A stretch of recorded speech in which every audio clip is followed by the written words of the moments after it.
Well, good morning. We're excited to be back here in Jacksonville for today's announcement, and I have with us the President of the Florida Senate, Kathleen Passidomo, and the Speaker of the Florida House, Paul Renner.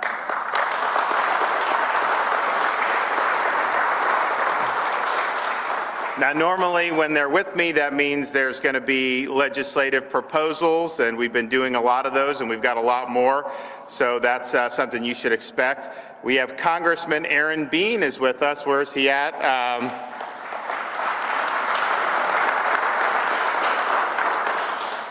Difference in productivity between what we do in Florida and what they do up in D.C., but, you know, what are you going to do? We're also joined by Michelle Smith, President of Source One Specialty Services, and Rob Sandlin, President and CEO of Florida Rock and Tank Lines and CEO of Patriot Transportation Holding. So I want to thank them for coming. You saw this morning the inflation report. I saw a victory lap at the State of the Union acting like it was tamed. It's not tamed.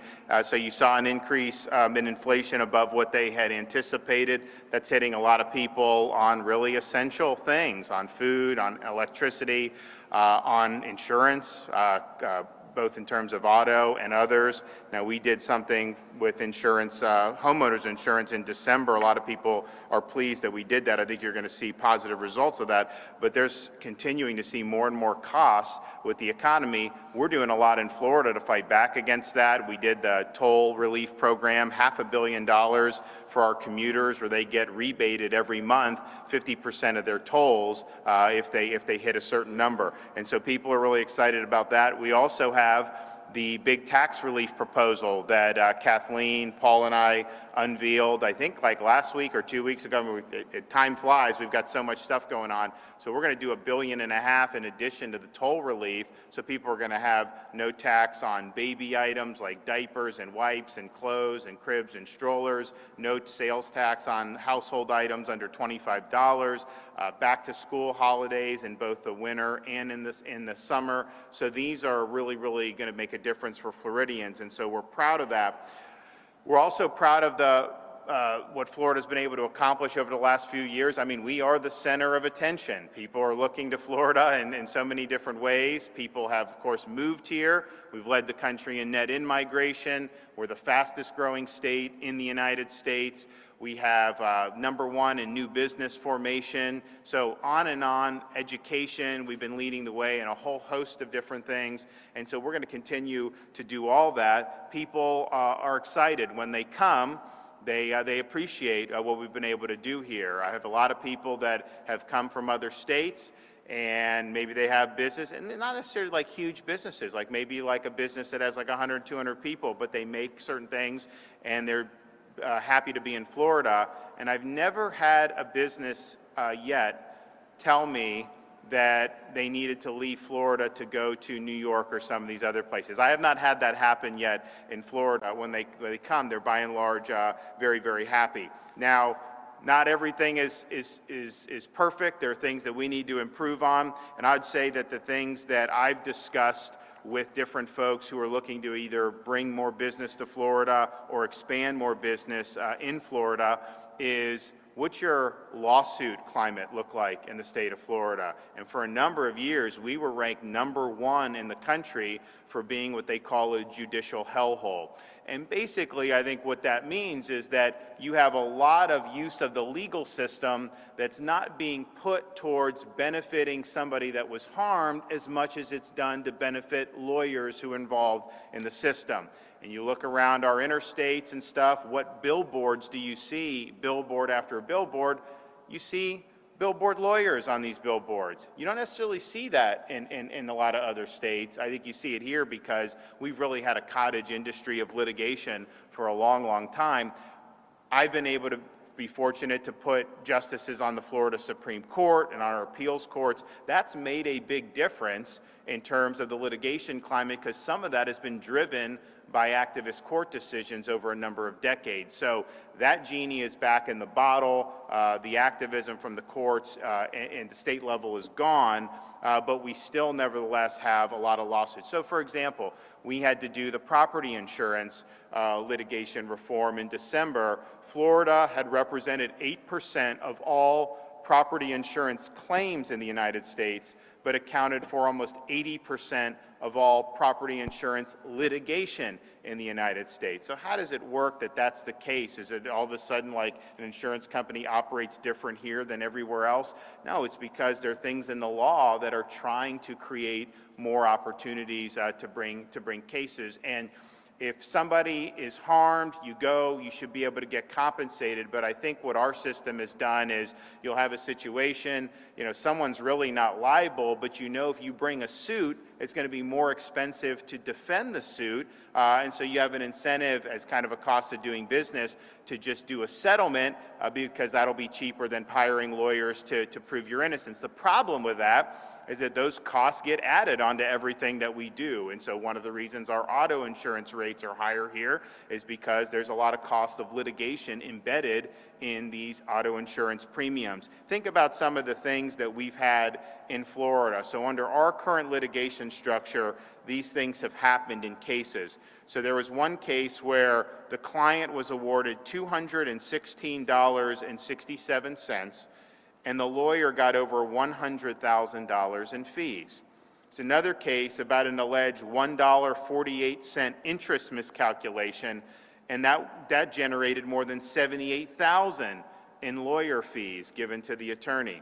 There was one case with $2,114.55 awarded to the client, and the attorney was able to recover almost 8 times the amount that the client did. And then we've highlighted some of the insurance. We've had $41,000 claim for the policyholder generated $1.2 million to the attorney. So that's not something that's going to be a good system. So I've talked with both Paul Renner and Kathleen Pasadomo about updating our legal system so that we're more in line with the rest of the country in terms of doing what works. And so they're working on a series of reforms to be able to make our system better. Again, we want people to be able to have their day in court if they're harmed, but we don't want cases that are brought where we know that there's no real liability, but nevertheless it adds costs to the system. So they're going to work on those areas. They've got a number of reforms that they're working on, and I'm supportive of this. I think it's going to make Florida a more attractive place to do business. And when you talk about having the opportunity to build more manufacturing, to build bigger footprints, that's ultimately going to mean a lot more opportunity for Florida citizens. Look, our unemployment rate is, I think, a point and a half lower than the nation as a whole, and we've been much lower than them for really the balance of the post-COVID era, and that's partially because we've approached things in the right way, but we have more ability to expand even more opportunity. So I want to seize that. I want to make sure that we're doing what puts us in the best position, not only to succeed in the here and now, but be able to succeed over the long haul. So I'm going to let Paul and Kathleen come up and say a few words, but I think this will be probably the most significant legal reform that's ever been done in the modern history of the state of Florida. And I know that you'll also hear from some of the folks in industry who can talk about some of the disincentives and some of the perversions that have happened as a result of us having a flawed system. So where's the speaker at? Come on up.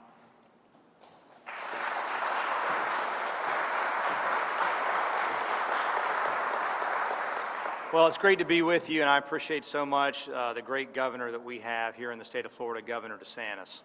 Amen.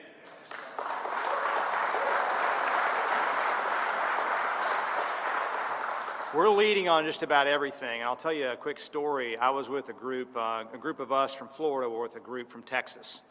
And we're kind of going back and forth, kind of, playfully talking about how our state was better than their state, and I clicked off, well, we got no income tax, we're leading in school choice. Look at all the people coming to Florida, far and away more money and people coming to Florida than any other state in the nation. And the room was kind of quiet on their side.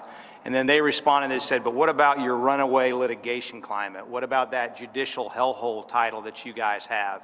And it got kind of quiet on our side.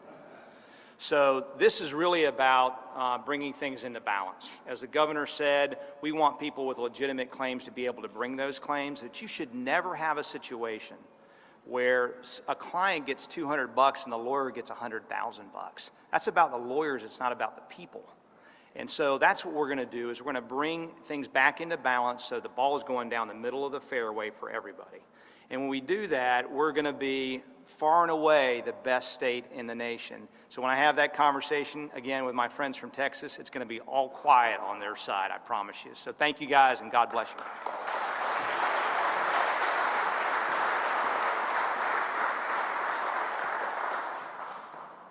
Well, good morning, Jacksonville. I'm so thrilled to be here in Speaker Renner's backyard. I love coming up to Jacksonville. Before I say anything, I love these trucks. Oh my, do you actually drive these on the streets? They are gorgeous. So last fall, the governor called the speaker and I and said, we have got to do something about the rising cost of property insurance in this state. You have to come to Tallahassee. I don't care what else you're doing. You come to Tallahassee and fix it. And we did. And we spent a week. We passed some robust legislation. We believe that hopefully within a year or so, your property insurance rates will go down. And if they don't, there will be hell to pay. And I have said that to the insurance industry and to the trial lawyers. So what are we doing now? We're just going to take what we did in December, and we're going to apply it to all insurance issues, all litigation in Florida. So here's the thing. I'd say about 90% of the lawyers in the state really do a good job. They care about their clients. They represent all, you all are business people. You oftentimes need a lawyer to represent your interests. And I would presume that you're comfortable with what they're doing because they are thinking about you and what you need, what your needs are, and how to represent you. 10% of them are out there with a business model of, and I have heard this, we sue insurance companies for fees. There's nothing about clients in there. There's nothing about representing people. We have to stop that practice so that the lawyers that represent you all can continue to do the good work that they do in the state.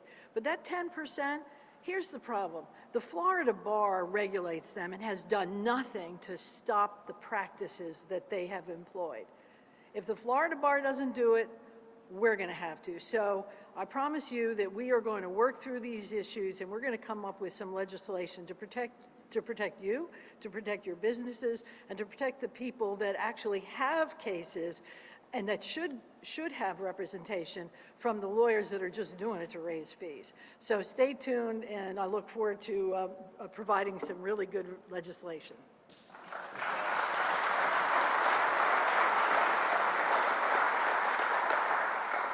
All right, well, thanks. I look forward to them being able to work through the legislature. They got a lot on their plate. Okay, now we're going to hear from Michelle Smith, president of Source One Specialty Services.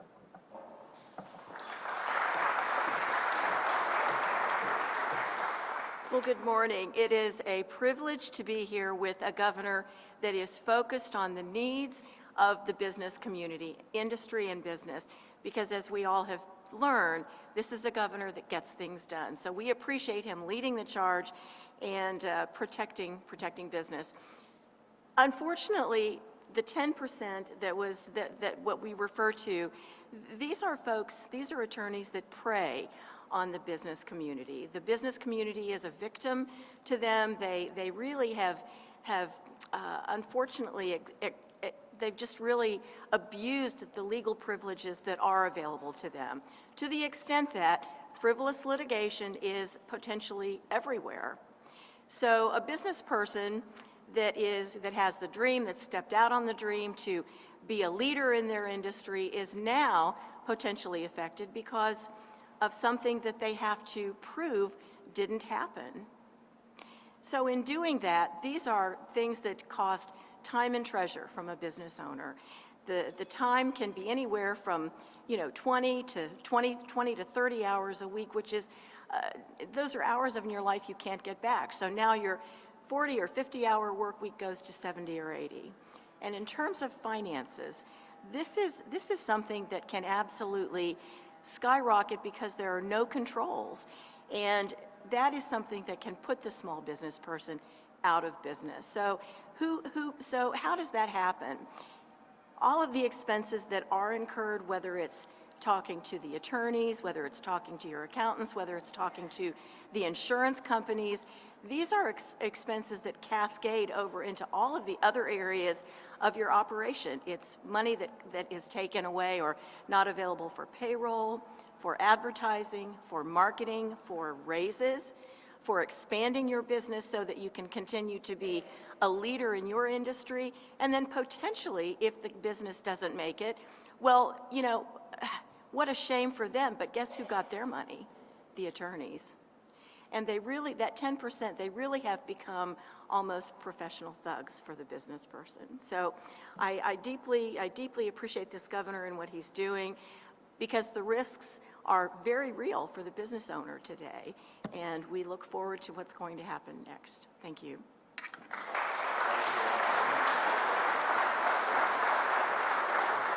Okay, Rob Sandlin.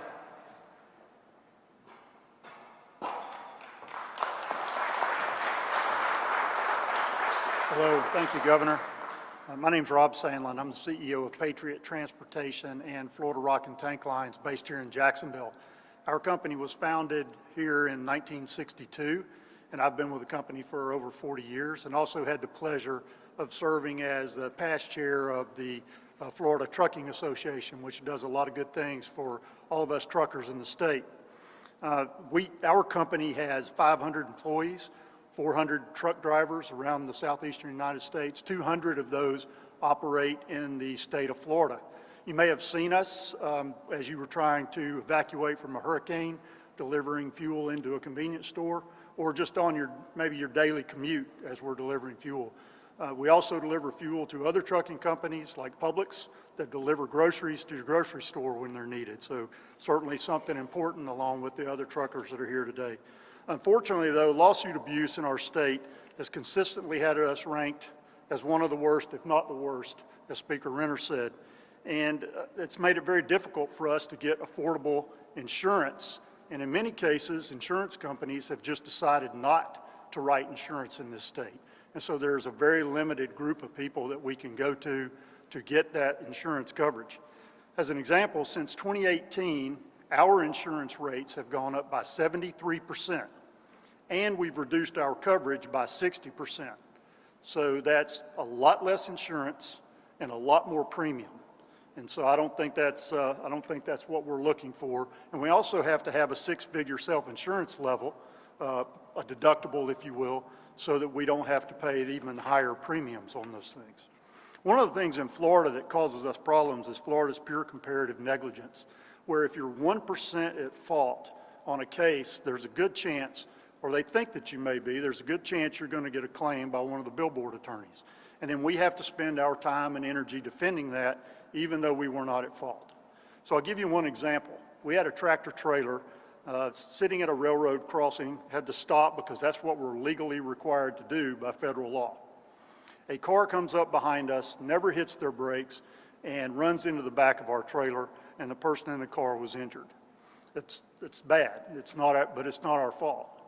The first demand from the plaintiff attorney was for multiple millions of dollars, and we eventually settled that claim for six figures because of the laws in this state and the inflated medical damages that end up coming into the court system in evidence, and then a jury that may be sympathetic to the plaintiff might assign us 20% or whatever of that case. And those numbers get really high, and so the insurance companies and ourselves end up settling those cases instead of litigating them.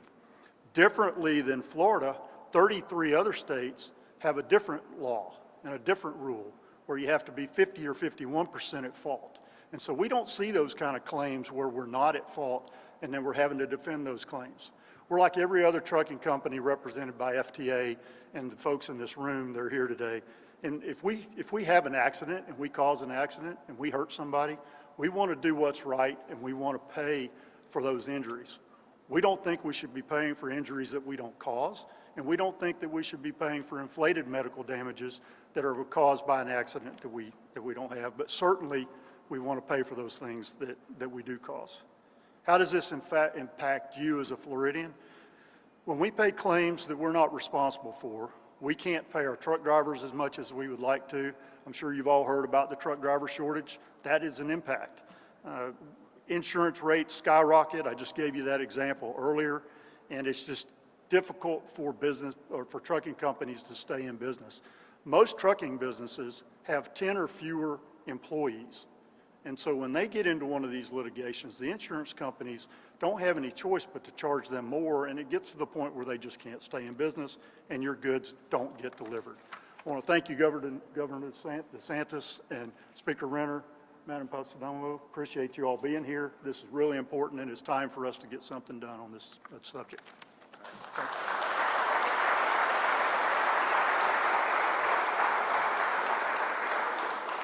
We're working really hard with the truck drivers, producing more. When I became governor, I think Florida was doing about 600 drivers a year through our CDL programs. Now we have the capacity for 3,500 a year. So that's going to make a big difference, particularly as you see more and more truck drivers retiring. Part of our overall effort to bolster workforce education, which has been really, really strong.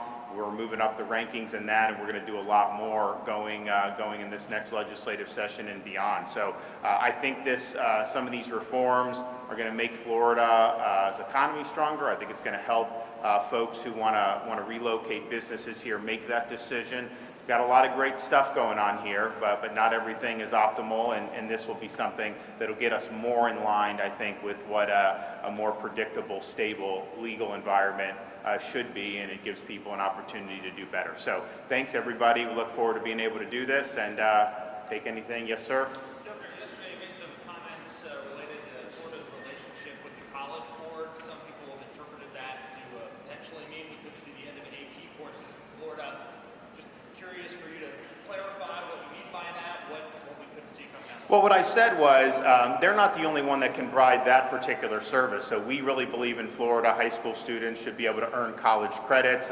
We've championed dual enrollment, where you can actually take a course in high school from one of our professors at a state college. So that's going to happen. That's just the question is AP is kind of with the College Board. Who elected them? Are there other people that provide services? It turns out there are. IB courses, they're actually more rigorous than AP, and the colleges accept it. You have the Cambridge, which is also more rigorous with so the Florida students are going to have that ability. That is not going to be diminished. In fact, we're going to continue to work to expand it. But it's not clear to me that this particular operator is the one that's going to need to be used in the future. And I would also point out that some of the top high schools in the country, some of these private schools, they don't do AP. They do other stuff, and some of our top schools in Florida are not doing it. So college credit, yes. Having that available for everyone, absolutely. Does it have to be done by the College Board, or can we utilize some of these other providers who I think have a really, really strong track record? So I don't think anyone should be concerned about somehow our high school students not having opportunity for that. They absolutely will, and it's just a matter of what the best way to do it. Yes, sir. Governor, it's been 5 years since the Parkland shooting today. Last night we had a campus shooting in Michigan. Do you feel we've done enough as a state and a country to protect campuses and schools? So 5 years ago was one of the worst days that this state's ever had. And I was not governor yet at the time, but it was something that I think not only reverberated in every corner of our state, but really across the country. When I became governor, I got to know many of the families, and these were really, really difficult losses. It was an abominable act. I can tell you that if you look since I've been governor, what we've done over $1 billion to bolster school security. We've worked hard to bring accountability to folks who maybe could have done something to prevent this guy from being in this position, whether it was removing the sheriff of the county, whether it was having the school security grand jury, which has led to the removal of some of the school board members. You've seen the superintendent replaced. And so I took it very seriously to say, if there's never accountability, then these things are more likely to happen again. And the thing is, there are things that happen in life that you can't always foresee or prevent. Sometimes people you wouldn't expect can do some horrible things. But this was an individual, as soon as this had happened, everybody knew in that community who had done it without even getting any firsthand information. It was almost like he was just a ticking time bomb. So I think we put a lot of effort into that. And then we are going to, with the Speaker and the Senate President, we're going to reform the capital sentencing procedure in Florida. Of course, to get convicted of a crime, you need a unanimous jury. But Nicholas Cruz was somebody everyone knew was guilty, and he's entitled to process, but this was not anything that, he admitted it, right? So then they go for the penalty phase, and you kill 17 people. What other penalty can you get other than the ultimate penalty? And yet you have one holdout that can nullify that. That was not the law in Florida for most of the time. A Supreme Court changed it. Now our more recent court changed it back. So what we're going to say is, you can't just have like one or two holdouts deny justice. And how long it took to even get to that point, I think was a huge problem. So that was a bitter pill when that happened. And all I can say is we're doing something about it. Nikki Haley announced her presidential run today. Do you plan on following suit? Wouldn't you like to know?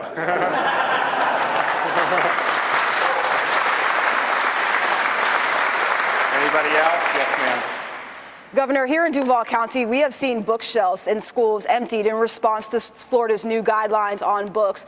I'm wondering, is this what you're... Actually, that video, that was a fake narrative. That was not true. And our press guys, where is Brian back there? He can get you the details on that. This is trying to create some narrative as if that. They hadn't even put the books out yet to begin with. So there's no need for all of that stuff. What they're trying to do is they're trying to act like somehow, we don't want books. In some of the narratives that you hear people talk about felony charges. Understand, nothing that we've done since I've been governor has done anything that. Now, there is longstanding Florida law that prohibits an adult from giving a school child pornography. But don't we think that that's inappropriate to do? But that's been the law for a long time. So when they hear you, when they start chirping about that, understand they're talking about longstanding Florida law that's trying to protect young children. So I think they're trying to do things to virtue signal. I think it's all politically motivated. But what the Department of Education, I've asked them, I said, talk to these school districts. Are there books that are problematic? Are you really removing? And make them justify what they're doing. Because I can tell you, with our curriculum transparency, parents are concerned if you have in 6th grade the ability to access a book that has pornographic acts depicted. And you have seen that across the country. Go read books like Gender Queer and see what's in there. It's inappropriate. So we've armed parents the ability to object to that and to make sure that they're having education and not indoctrination. But anytime you hear about something that seems so outlandish, just understand they're manufacturing that to try to create a narrative. And so if there's anything that any of these school superintendents say are, quote, banned, produce that. And our Department of Education will absolutely take a look at that. And I can guarantee you, unless it's something that 99% of the people realize is wrong, chances are it's not in any type of issue. But I'd also note this, when they'll talk about some of the books that the parents do object to, they will rarely admit what is actually in there. You see these the school board meetings across the country, a parent will start reading what is in some of this, and the school board member's like, no, it's too graphic. You can't do that in a school board meeting. Well, how if it's too graphic for a school board meeting with adults, it's okay to do for a 5th grader or a 6th grader? Of course it's not. So let's just get real here. There's unfortunately an effort in our country to try to jam some of this stuff into the elementary and the middle schools, and that's just inappropriate. So we're going to make sure that parents in Florida feel safe sending their kids to school without having that shoved down their throat.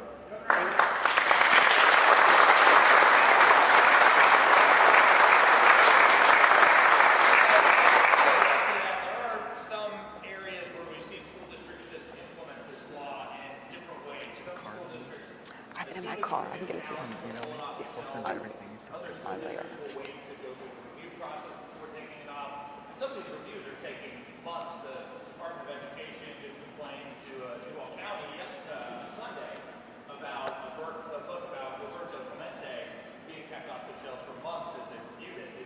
That's politics, though. To be honest with you, come on. I mean, we know Roberto Clemente. I mean, seriously, that's politics. I think these school unions are involved with this. I mean, you guys can FOIA some of these communications. I guarantee you, you'll find some of that with the people that are doing it. So that's a joke, okay? You get something like that about a baseball player. First of all, I don't think parents are challenging that. I think they're doing it unilaterally to try to create an issue. But that can be resolved in about 2 minutes to be able to do that. And our Department of Education will be working, very quickly if they need any type of advice on that. But none of these things, 99% of this stuff is manufactured. It's not what you need to be spending time on. We need to spend time on teaching kids the basics, and when there are things that are injected that are clearly inappropriate, make sure that we're not doing that. It's not rocket science, and to take months is a joke. And we tried to provide, I know in the legislation, ability of parents, to be involved in this, and I think that's the right thing. Maybe we need to look at, if there is some type of challenge, they have to respond within 48 hours or something like that, because this is not very difficult. And I can tell you, when you have the books that the parents really are concerned about with the inappropriate, nobody justifies it. Nobody justifies it. Once it's shown, we may do an event where we actually show all this stuff and put it on the big board so people can see it. There will not be one person that will stand up and say some of this stuff should be in. But that's so much different. Having young kids engaging in sex acts, you're going to compare that to a biography of Roberto Clemente? Give me a break. All right, guys, we'll see you soon. Bye-bye.